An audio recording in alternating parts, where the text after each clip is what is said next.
Kui ma ühel oma sõbrale ütlesin, millest see näitemäng räägib, siis naljaga pooleks ma vastasin nii, et ühel 1856. aasta sügisõhtul tuleb ühele perekonnale külla üks noor mees ja siis nad ajavad õhtul natuke juttu.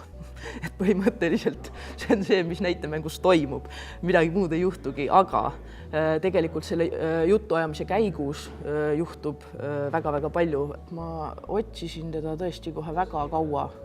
Lugesin väga palju ja kuidagi nagu ei sattunud ette midagi sellist, mida tõesti väga-väga teha oleks tahtnud ja mis oleks puudutanud.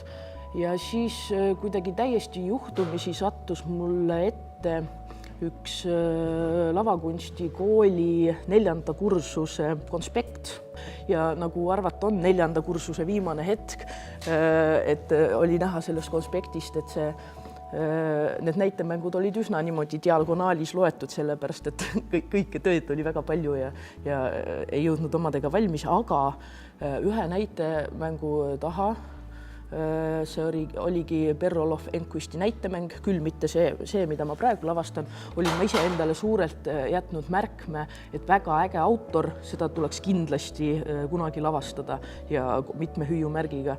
Uurisin edasi ja leidsin, et seda näitemängu Vihmausside elust oli lavastanud 86. aastal Merle Karusoo. Lugesin läbi ja sattusin totaalsesse vaimustusse sellest tekstist. Võib-olla peaks alustama kõigepealt selle näitemängu tegelastest. Need tegelased, need on kokku 4.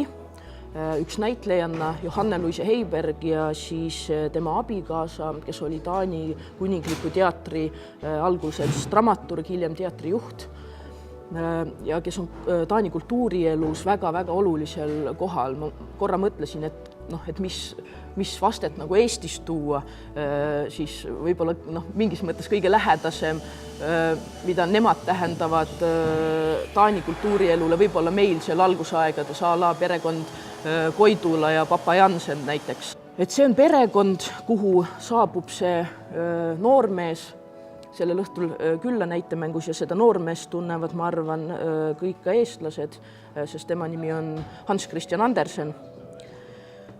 Ja jutuajamine Johanne-Luise Heibergi ja Hans Christian Anderseni vahel ongi võib-olla selle näitemängu siis nii-öelda läbiv liin, aga millest see näitemäng räägib, minu jaoks räägib, nii lihtsalt võibki öelda mingis mõttes, ta räägib armastusest, aga väga erinevat sorti armastusest, sellisest paratamatust armastusest, raskest armastusest, ka vastamata armastusest muuhulgas, sellest, kuidas mõned inimesed